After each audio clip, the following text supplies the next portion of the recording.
to Developer to Manager, a Survival Guide. Today we're going to focus on the first few challenges you face when you become a manager.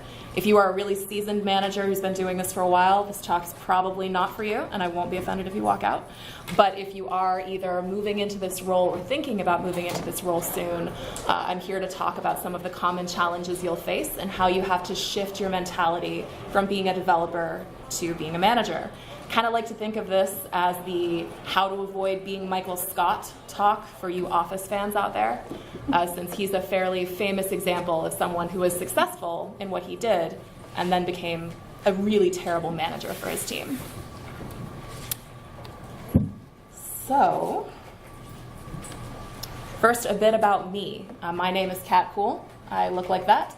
I am the Vice President of Technology and Engineering at REQ, a firm here in DC. Before that, I was the Director of Technology at Chief and the Director of Solutions Consulting at FFW. If you've got questions, you can find me on Twitter, the Drupal Slack, basically everywhere as WebbyCat. So I started coding when I was in middle school, like a totally well-adjusted 12-year-old. And when I graduated from college, I realized that those skills were a lot more lucrative than the international relations degree I had just paid a bunch of money for. So in the past 11 years, I've been a developer, project manager, English teacher, it's a whole long story, and for a director and a vice president. So as you can tell from this graphic, I have never been a designer. But when I became Chief's Director of Technology in 2014, it was a team of 7 people, and I was managing all the developers directly. By the time I left in 2017, it had grown to a team of 28 people, and I was managing the developers who managed the developers. So most of them were first-time managers, and this talk is a lot of the advice that I gave them as they adjusted to their new role, as well as the advice that mentors gave me.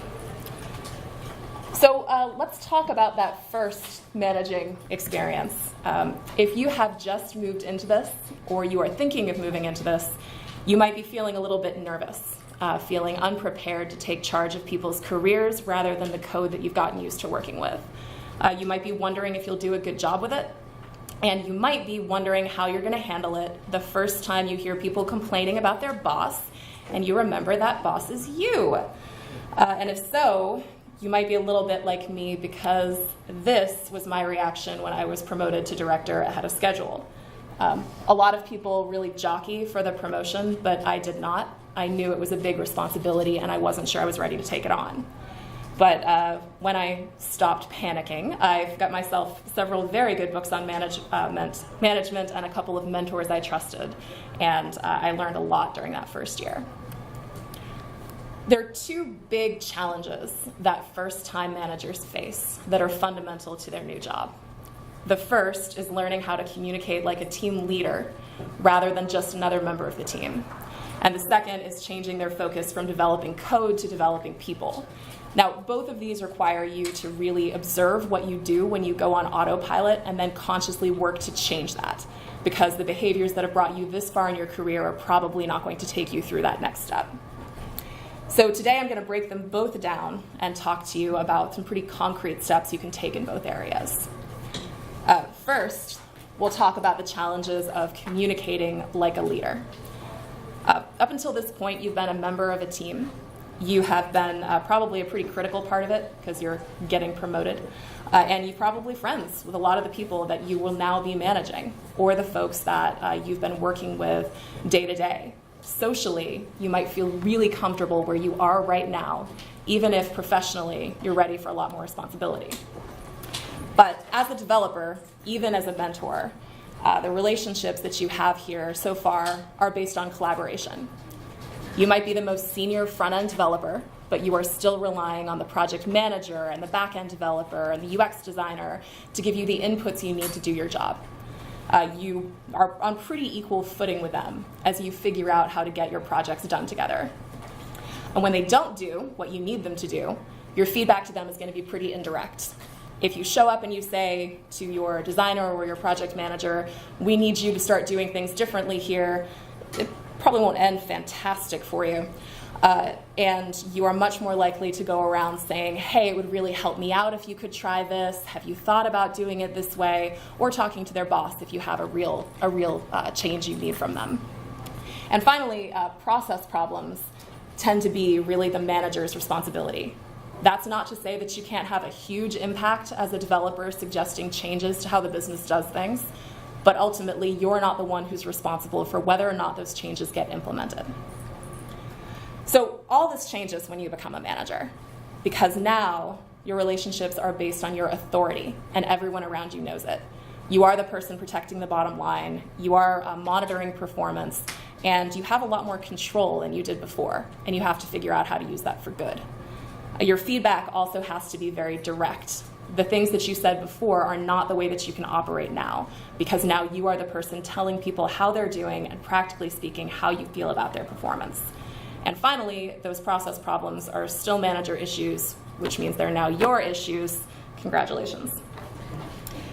So to be successful in this role, you have to accept that the relationships are going to change.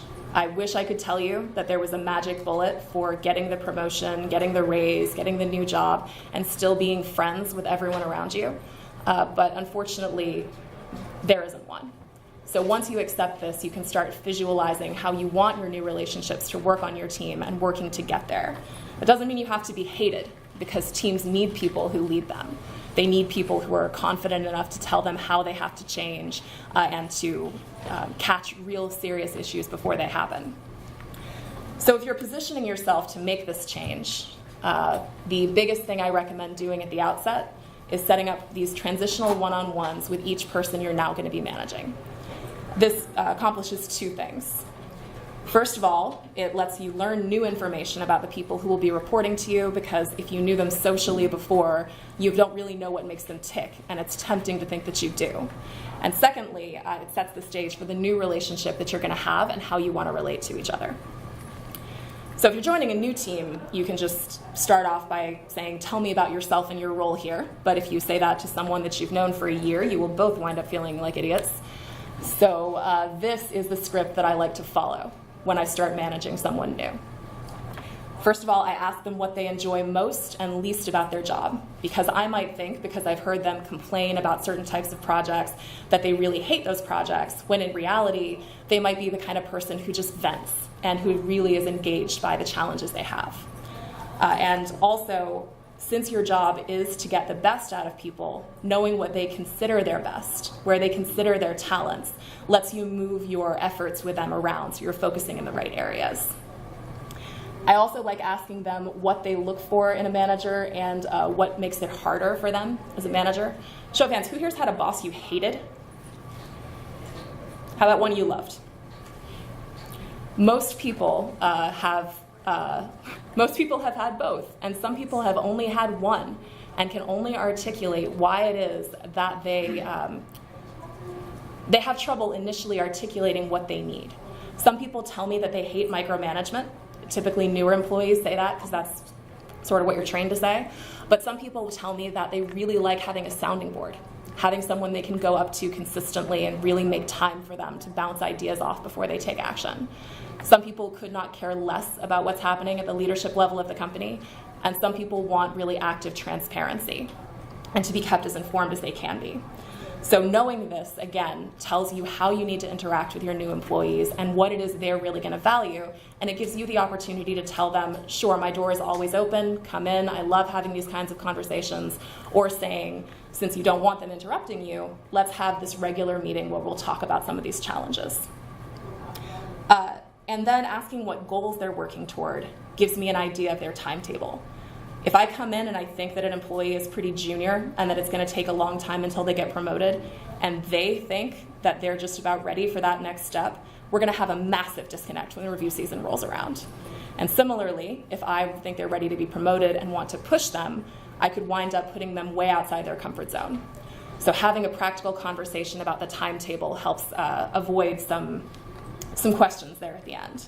And then finally, just make room for them to tell you something off script. One person told me that they had just had a new baby and they were really struggling with the exact hours They would still get in and do their work, but they would fluctuate a little bit based on what their family needed.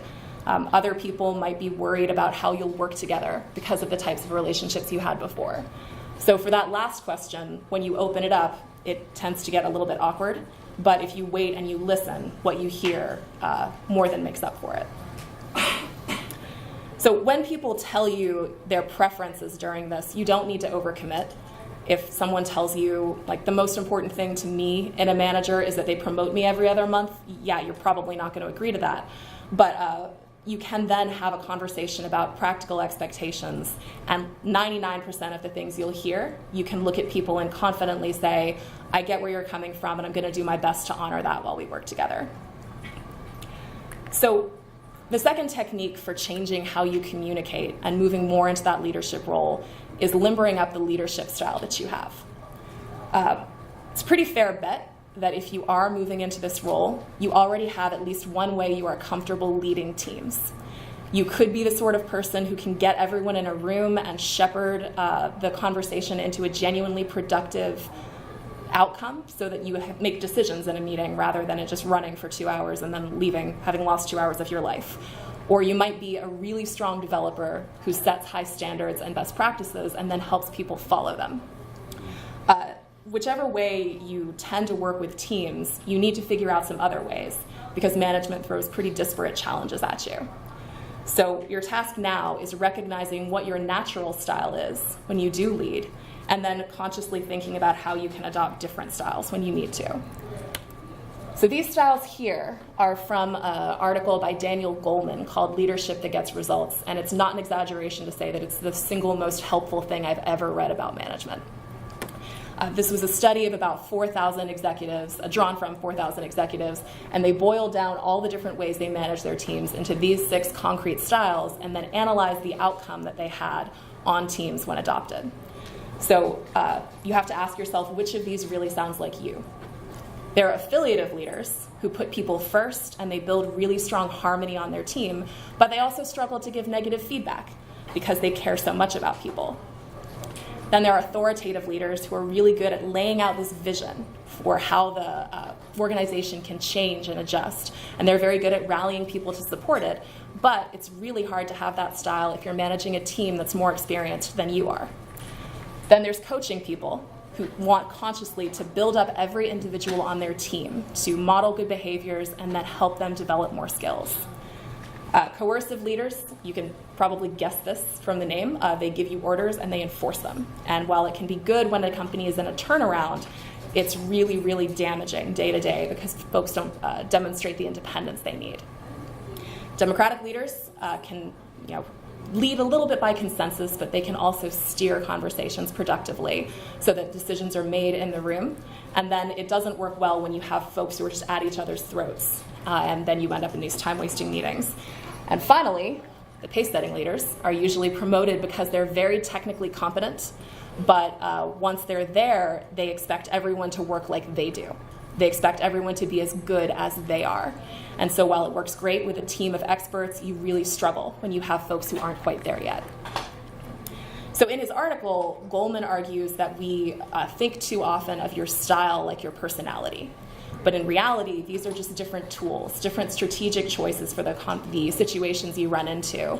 And in the same way that you wouldn't use a screwdriver to knock nails into a wall or use a hammer to put in screws, you have to pick the right tool for the situation that you're walking into. So your natural style really doesn't define you as a leader. If you are naturally very democratic, that doesn't mean you can't lay out a vision. It just means it's going to be a bit harder for you.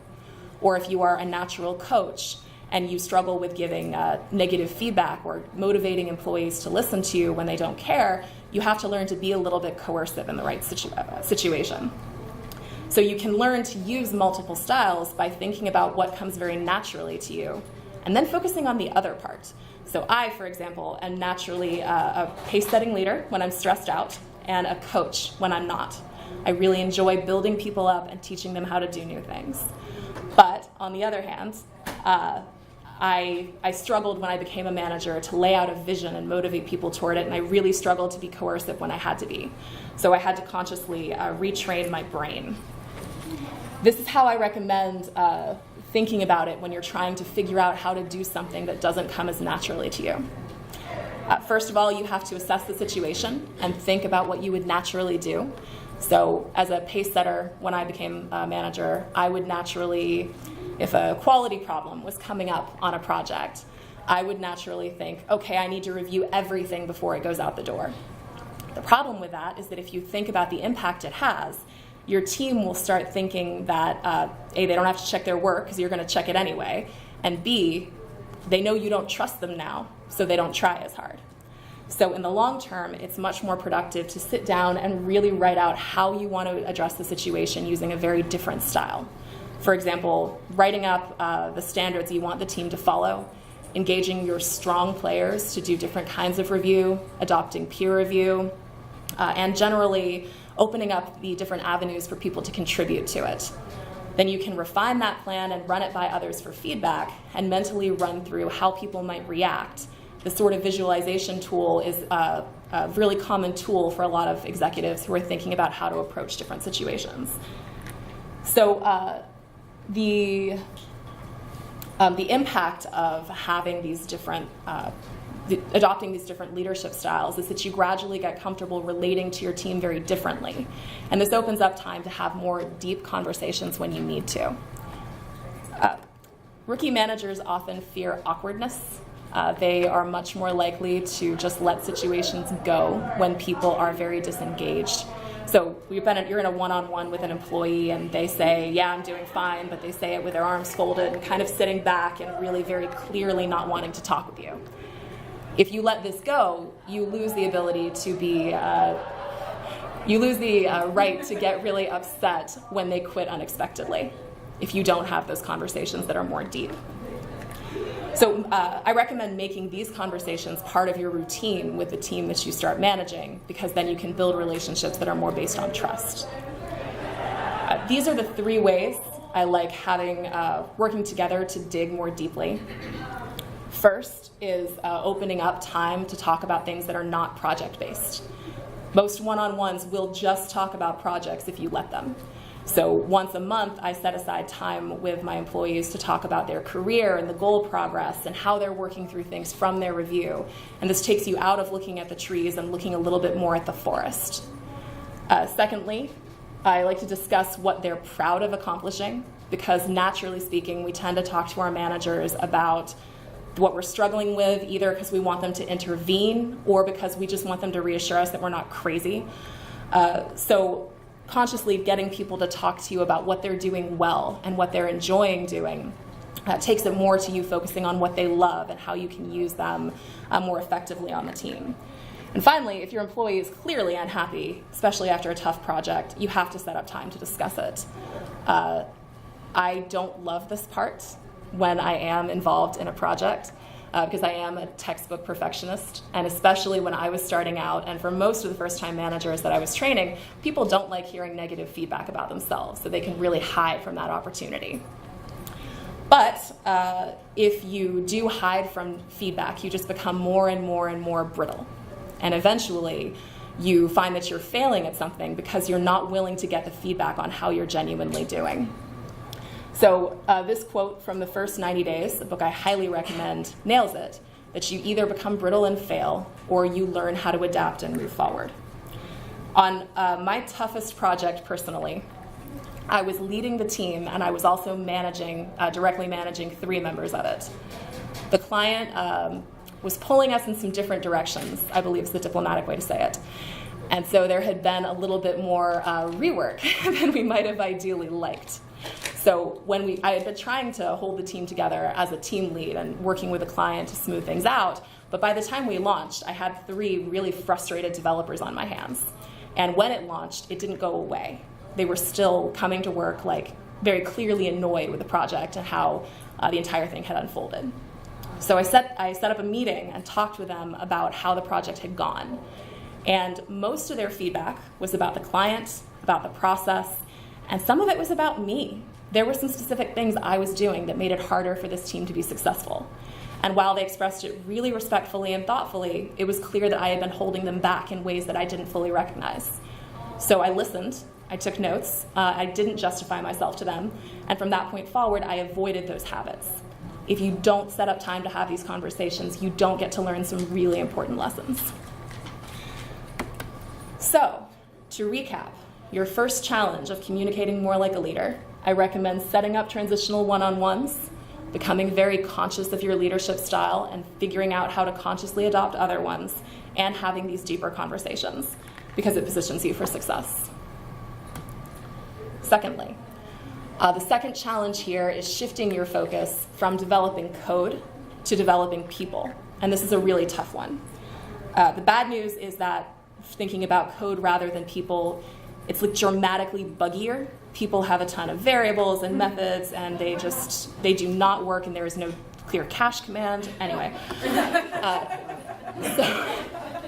so the good news is that if you have a certain type of brain, it's also way more rewarding to do this than it is to build a site. Probably the most rewarding experience of my career is watching people who believe they can't handle something grow gradually into being really excited and proud of what they can do, and suddenly being in your office going, oh my gosh, I figured it out, as opposed to thinking they can't take something on. So this shift is really essential, because once you become a manager, you are no longer judged on the quality of the solutions or the websites or the applications that you build. You are now judged on the quality of your people and your team and the solutions that they build. So you get judged on things like, are they doing good work? Are they growing individually? Are you able to retain them? Are they sticking around? And can they now take on projects that are harder and more lucrative than they could a year ago?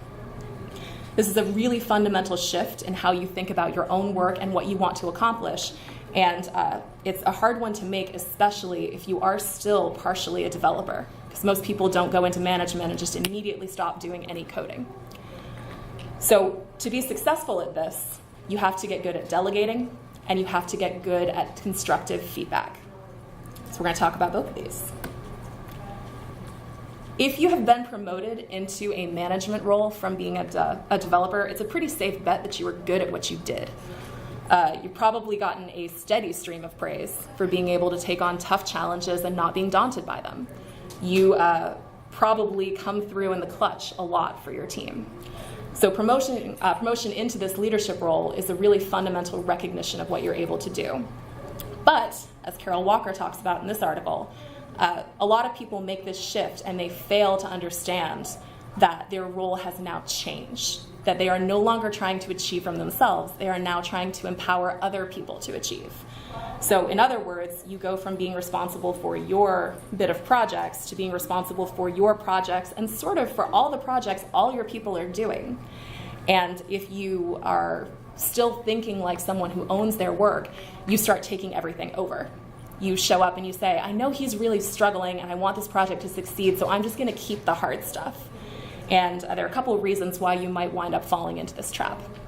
Habit, you're a good developer, we've covered this.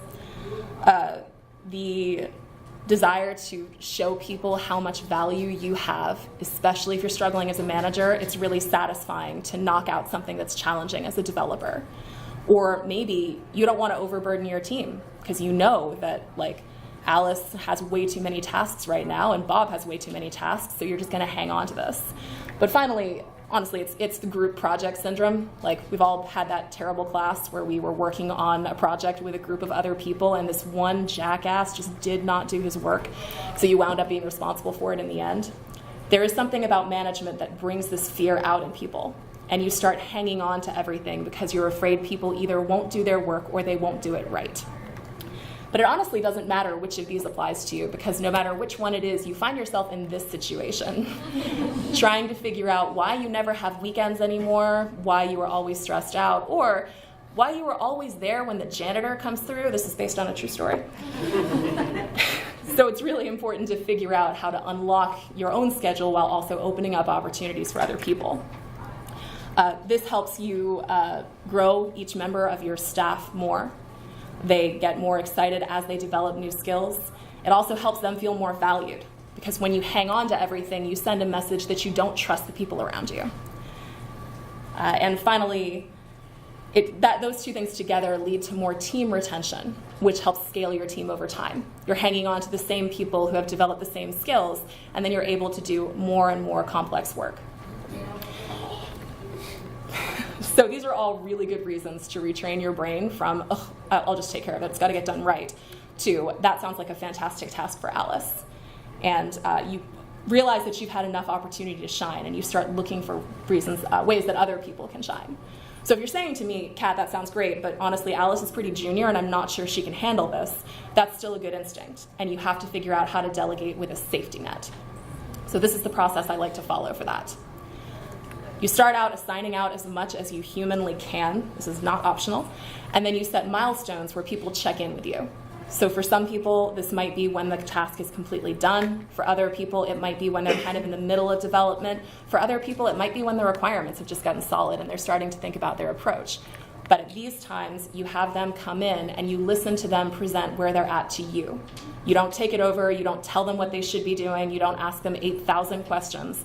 You put the onus on them to explain to you what needs to be done and how they're doing it. And then, as you listen, you correct just the really critical problems. Everything you disagree with is not a showstopper, but if they're off course, you tell them they're off course and why, so they can grow from it. If they have questions, you can answer them, you can and should, but don't be afraid to ask them what they've already tried, or, my personal favorite, have you tried Googling it yet, rather than just handing over the answer. This way they still take responsibility for it while having you as a sounding board. And finally, give them credit when they're doing a great job. It's really nerve-wracking, even if someone likes you, for them to explain their process to you, so it's good for them to know when they're really nailing it.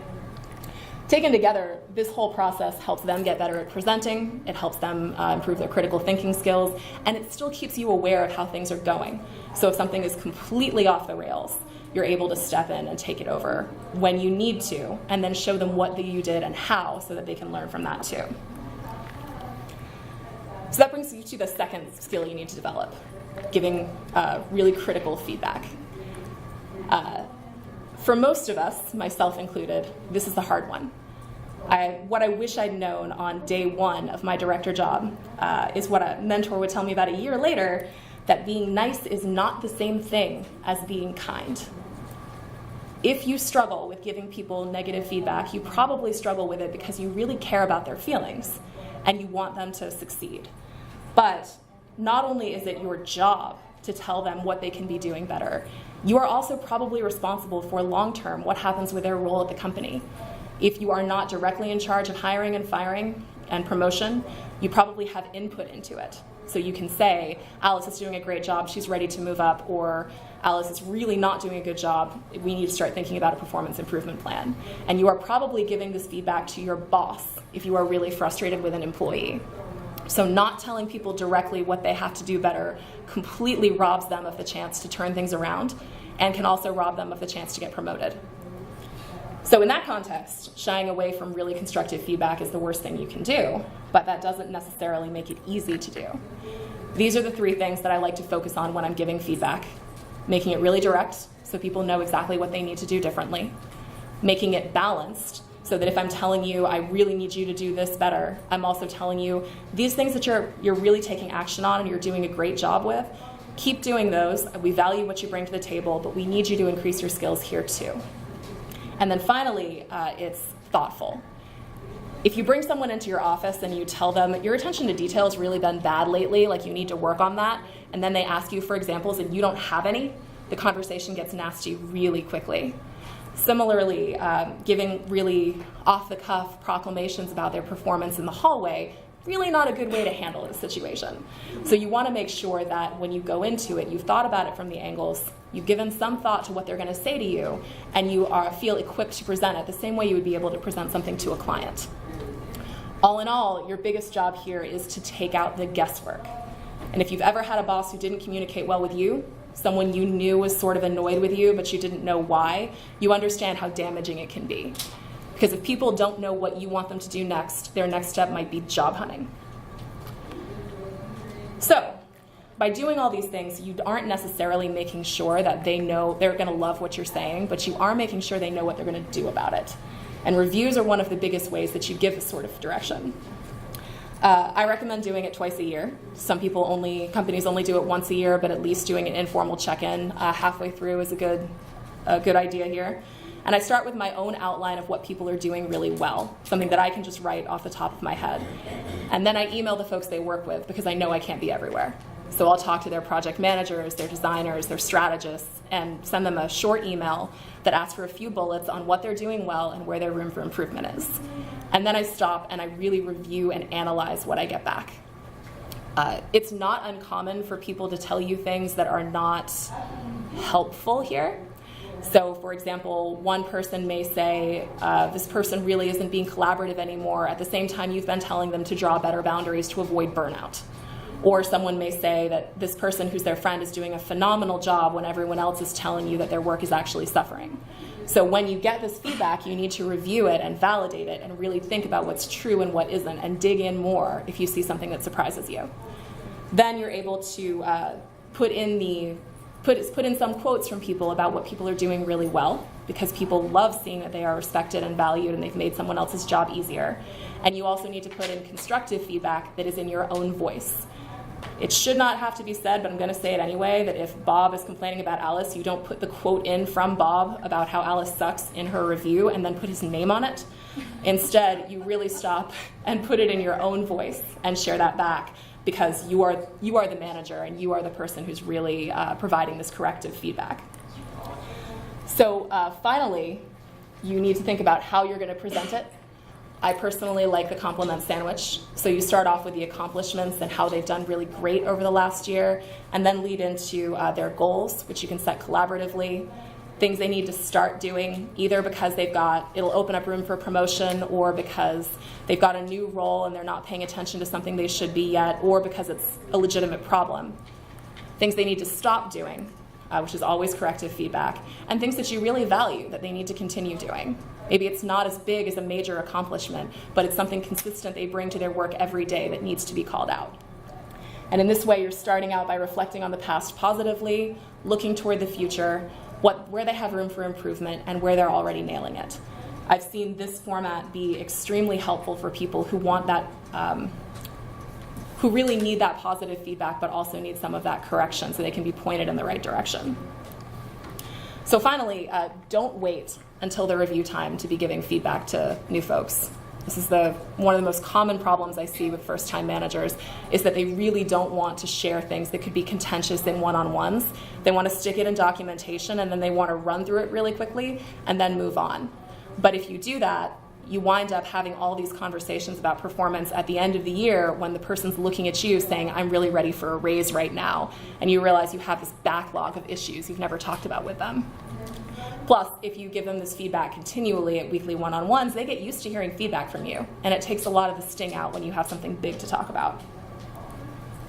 So recapping, developing people starts with delegating as much as you possibly can, but providing enough oversight that they can't completely fail without you knowing about it.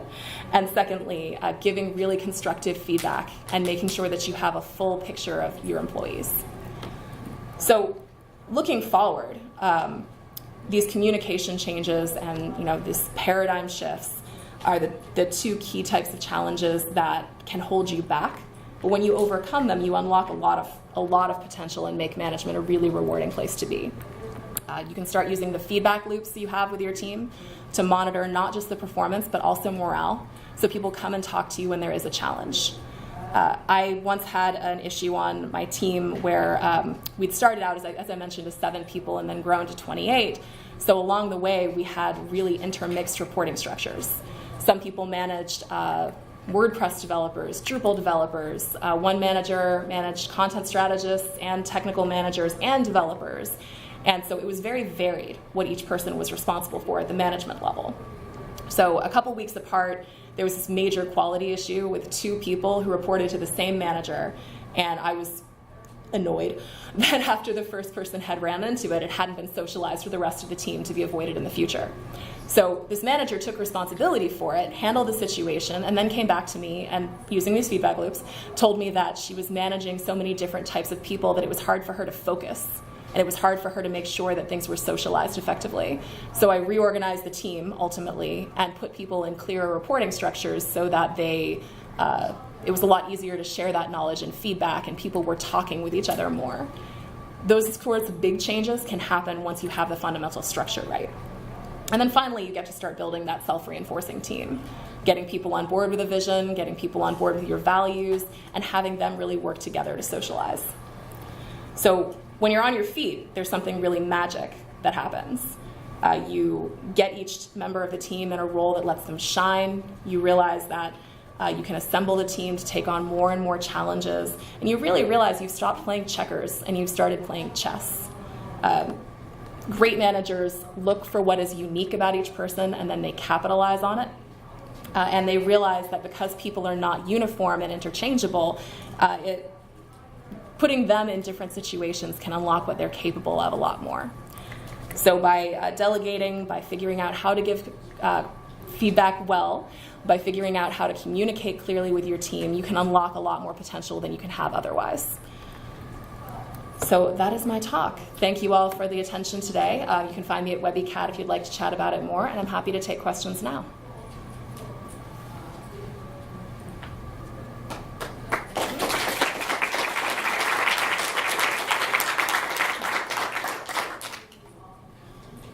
You've talked a lot about focusing down on people. Mm-hmm. Any advice on focusing up on the people who are watching you? That's a very good question. So in terms of focusing up, I would say that is usually the focus that I have after I've gotten a feel for the team.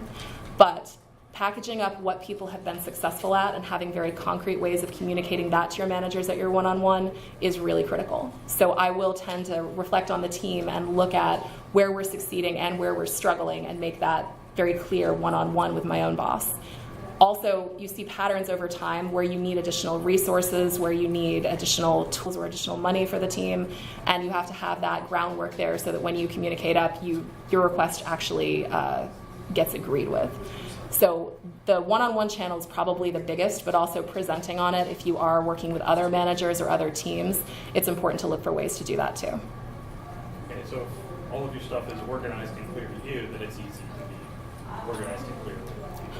I would argue that definitely. I tend to keep track of major accomplishments and major challenges in my own documentation. I won't bother my manager with everything that happens constantly, but because it's fairly straight, it's easier to see patterns over time and then communicate those patterns over time.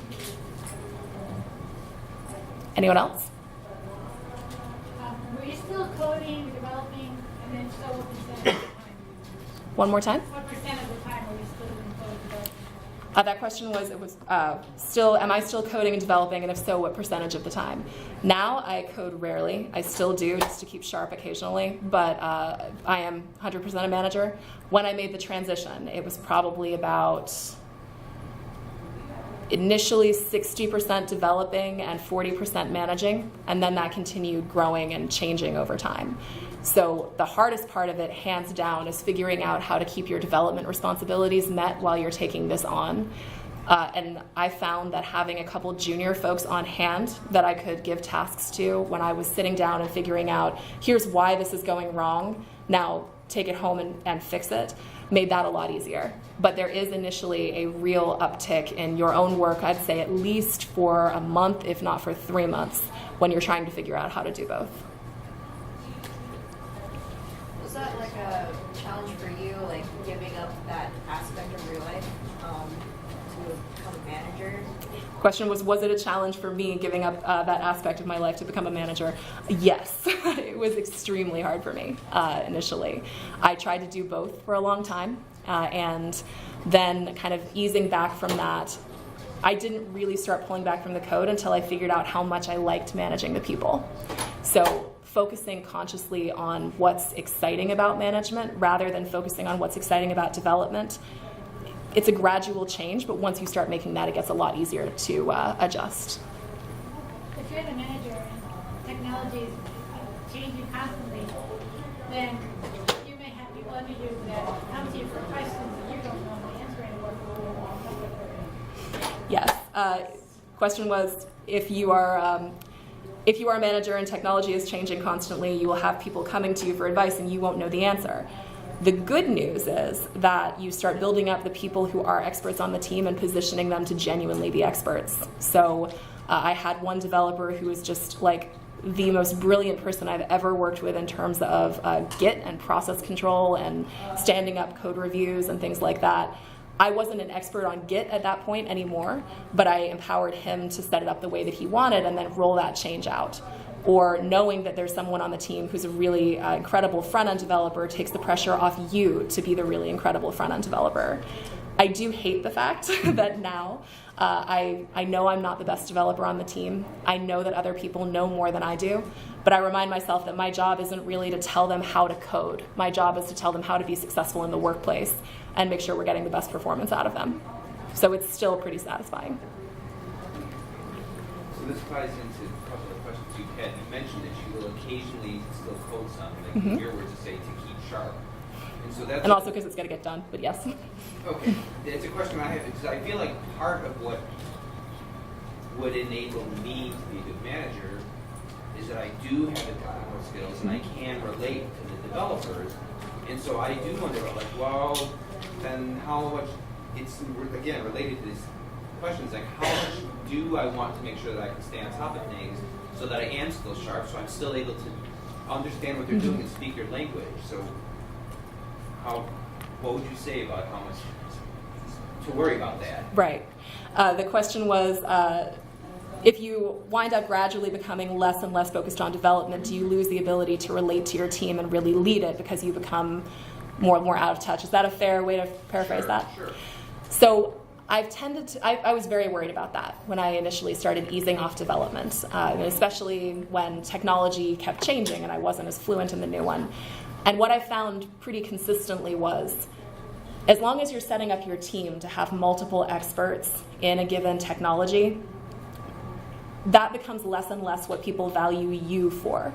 You don't really become in charge of making sure that you have all the right answers. You become in charge of bringing the right answers to the table and then making sure the best one wins. So practically speaking, because I still understand development broadly, because I can still do some limited development, and because I have enough of a backing to understand how to manage client relationships and how to grow people over time, I don't lose the ability to communicate with developers. I just lose the ability to tell them, hey, this line of the module is why this thing is breaking. And I have not had that be an issue at all in the time that I've been a manager. Anyone else? Here. Is there any difference between the advice you would give to somebody becoming like a project manager versus like a lead developer? I mean, practically speaking, there's obviously the difference in managing your, the client relationships versus really being responsible for the integrity of the solution. But sorry, that question was if there's any difference I would give, different advice I would give to a project manager versus a team lead. I think that there's some advice that is persistent, like really thinking about the strengths and weaknesses on your team and empathetically giving feedback. But as a project manager, you usually don't have as much control over folks' performance. They usually still have reporting lines elsewhere. So I would tend to say that a lot of what's here, you can't be as direct, and you can't necessarily act as though you have the control when you don't. Whereas in more of a team lead situation, if you are managing the people below you, then this is much more applicable. For project managers, I would direct people to focus more on figuring out how to have your teams collaborate effectively, putting the right structures in place for them to have good avenues for discussion and good encouragement of that, exploring very different points of view, but I wouldn't say this is a one-to-one. You mentioned the mentor and managers have different roles, or kind of different roles. How do you know if you're a good mentor? When to this lead to a manager? When to what? How to do this jump to a manager? If you're a really good mentor and you have I don't know, 2 juniors, 3 juniors on your, how do you know you can do this jump to a manager? It's a different. Obviously different tasks, different... Gotcha. So if I'm understanding correctly, if you are a strong developer, how do you know when you're ready to make the move to being a manager? Okay. I would tend to say it's about your interests. If you look at situations and what attracts you to them are the process problems and the growth opportunities, then I would tend to push you more in the management direction. Whereas if you look at things and you think, what I really want to do is dig into what's going wrong at the code level or at the database level, if that's really what wakes you up and makes you excited to go to work in the morning, then I would tend to not push people down that management track. There are people who do both, you can do both for a very long time as long as you don't have very many direct reports. But I think it's more about where your interests lie and where you're willing to commit a significant amount of time learning about something new. Thank you. What do you see as special considerations for managing remote teams? My team at FFW was remote, so I've thought about this way too much. The question was, what are the special considerations for managing remote teams? I would say the first is how you can get the team to gel like a team without seeing each other often. Some teams, you have to have these kind of informal happy hours to build camaraderie because you can't actually get together and chat over the water cooler. But most of the time, I think the issue is making sure that there's a genuine open door between the two of you. It's a lot harder for people to get your feedback and use you as a sounding board when they have to make an outreach over Slack or when they have to email you and set up a meeting than it is when they can just wander into your office. So as a manager, I spent a lot more time remotely asking people what they needed and reaching out and accepting that initially they weren't going to reach out to me. And then over time, that changes when you build that trust. But I think it's a lot harder to build. I would also tend to say that if you are taking over someone remotely, it's really great to spend some time in person beforehand just to get to know facial expressions and how you actually relate to each other, because that's harder to build remotely too. And then finally, there's a book on managing remote teams that I cannot remember the name of, but I'll have to look up, that spends a little time talking about this and really what the remote office culture means for management that I'll have to look up for you. And this will be the last question, then I'll let you guys go. I'm a developer. I'm not particularly interested in moving into management, but I'm deeply interested in being well managed. Do you have any advice for folks as they sort of chart their way through a company or through an industry, how to find good management situations? The question is there any advice for if you don't want to be a manager, but you do want to be well managed, figuring out how to find the right situations in the industry where you will be taken care of? This is a great question, and I just gave advice to someone about this, actually. So one is talking to your manager, really practically, your potential manager, about how they handle conflict and how they handle issues. During that initial interview, if you're not careful, it winds up being all about like you and your fit and your technical skills. But I try to set aside some time to talk about how promotions work, how reviews work, and how the manager will handle it if they either really love what I'm doing or don't love what I'm doing. So there's